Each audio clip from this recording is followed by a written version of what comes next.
Hi, I'm Brianna, and I'm going to be doing my project on AIDS in South Africa. So, first to start off, I'll just tell you what AIDS stands for. AIDS stands for Acquired Immunodeficiency Syndrome, and it actually is formed by the virus HIV. It's not something that comes alone, along by itself. It's formed by HIV. So, first to start off, I just want to go into that. I want to differentiate between HIV and AIDS. So, since most people believe that they are the same thing, they tend to use the terms interchangeably, and they're actually using them incorrectly when they do that. So, HIV refers to the virus itself, while AIDS refers to the disease that is caused by HIV. So, when a person is infected with HIV, they go through three stages. The first stage is acute infection. This is when a person tends to have flu-like symptoms in the first month after infection. So they think it's nothing, they just think it's like the flu. The second stage is called clinical latency, and that is where HIV is reproduced at lower levels, and this is when the disease is starting to come about in its beginning stages. And then the third part is AIDS, and that is the disease that provokes a severe loss of the body's cellular immunity, which greatly lowers the resistance to infection, meaning their body cannot fight off infection.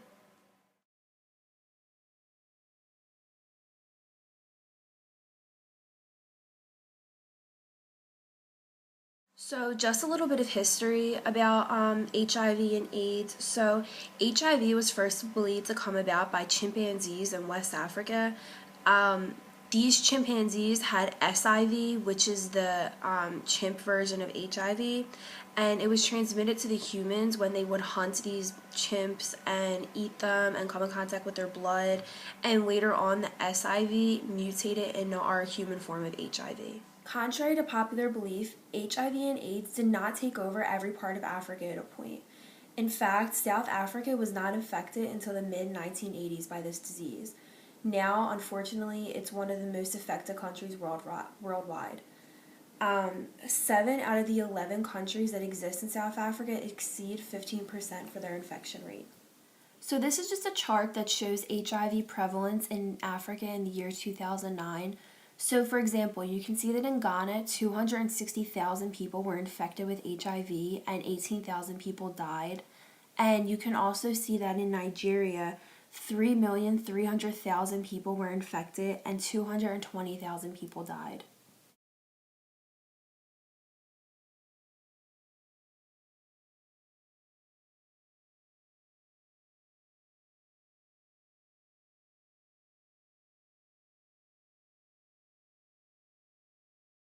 AIDS is transmitted from person to person by many different ways. The one people hear about the most is usually sexual contact, but it can also be spread through injection drug use, pregnancy, childbirth, or breastfeeding.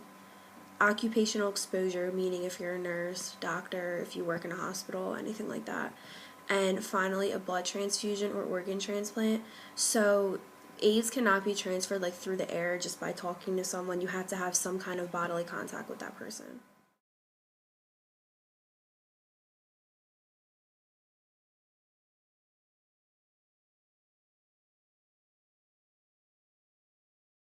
AIDS has many symptoms, so I'll just go through and list them. The first is soaking night sweats.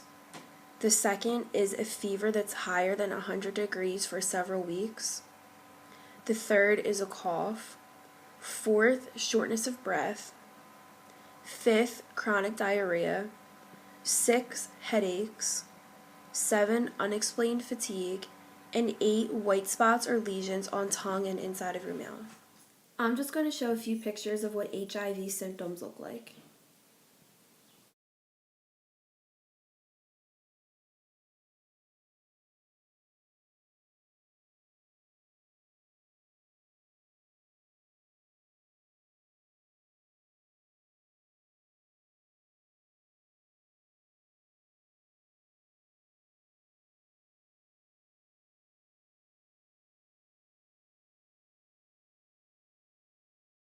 This is just a picture that I found that describes the first stage of HIV that I talked about before and also the symptoms. It just says, within 2 to 4 weeks after exposure to HIV, many but not all people who are infected experience flu-like symptoms, often described as the worst flu ever.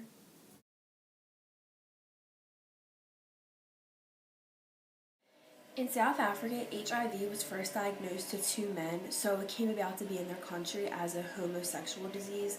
That would be when one man would have sex with another man, they would get the virus. So that's how it came to be known as that. And ever since then, it has spread throughout the whole country. Specifically in South Africa, HIV and AIDS is an epidemic.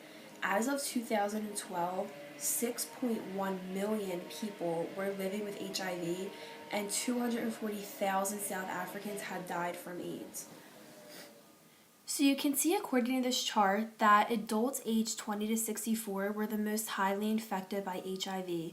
That is then followed by the women aged 15 to 49, the youth aged 15 to 24, and the least infected group in South Africa was the youth aged 14 and younger. So I just have another picture here, and this one is of a map of the southern tip of Africa, and it just shows you the percentage of people in each country that were affected by the HIV virus. You can see that by the dark red, almost brown color, that greater than 15% of people in those countries were affected, and that is the highest amount that is on this map.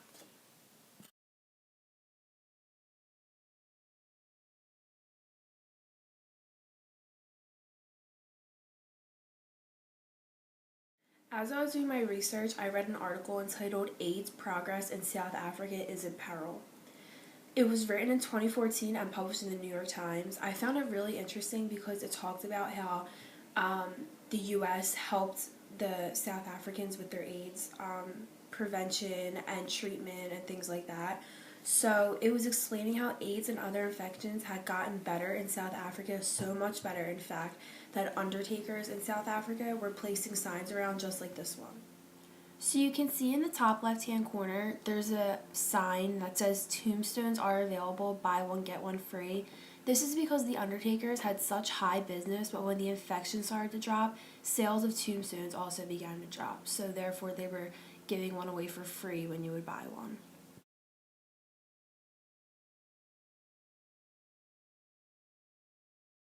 It then goes on to explain how their source of income, which was PEPFAR, and that stands for the President's Emergency Plan for AIDS Relief, is shifting its donations to poorer countries, therefore leaving South Africa to fund millions of dollars.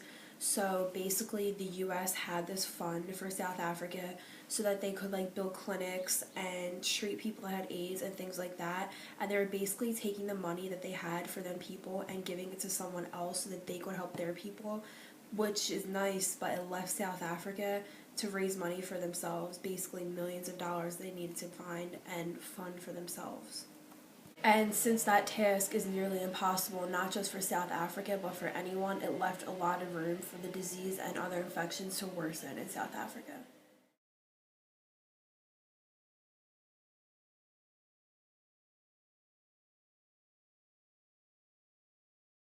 So Nelson Mandela was one of the most effective campaigners against HIV and AIDS. When he was president, he didn't really do anything to raise awareness about HIV or AIDS, but when he stepped down from presidency, he realized that he probably should have done something about that.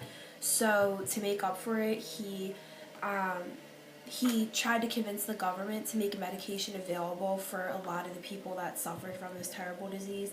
And he also traveled and he made speeches at all the international AIDS conferences, and that raised much awareness about the disease and treatments for the disease and money that needs to be raised. So this is Nelson Mandela with a man who has HIV. It looks like at a rally or something, just showing his support.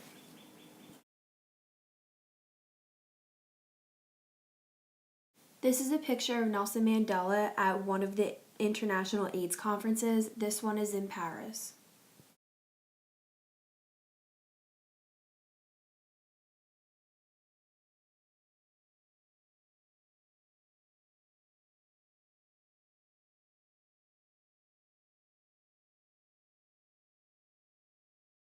There are several famous people in South Africa and America who are currently living with HIV and AIDS. This is Edwin Cameron. He is a South African Rhodes Scholar. He is a former South African Supreme Court of Appeal judge, and he is currently a Constitutional Court justice. He is living with HIV. This is Magic Johnson. He is an NBA legend, a philanthropist, an entrepreneur, and a celebrity spokesman.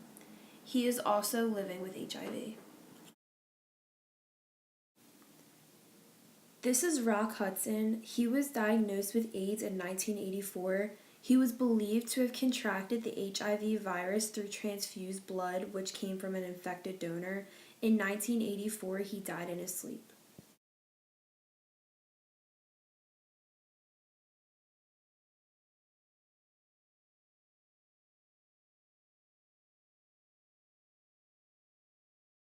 Currently, there is no cure for acquired immunodeficiency syndrome, but there are medications that you can take to decrease the HIV virus in your body. So, if you're reducing the HIV virus in your body, you're less likely to develop AIDS and less complications are likely to develop.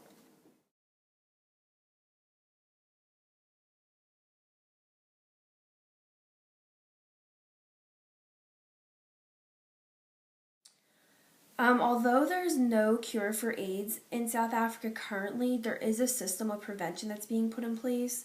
So, first, to prevent mother to child transmission, the mother who is infected with HIV needs to be given an antiretroviral drug, and this drug will prevent the virus from being transmitted to the child that she's giving birth to.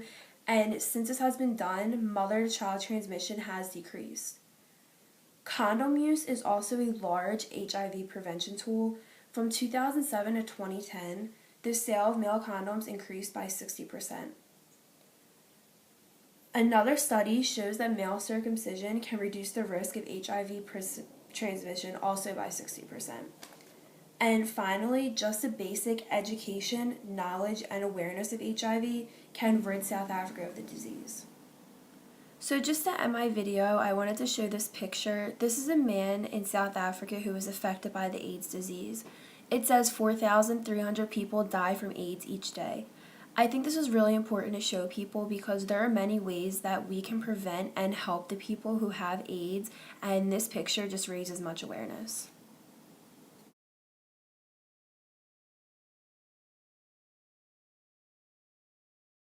Thank you for watching.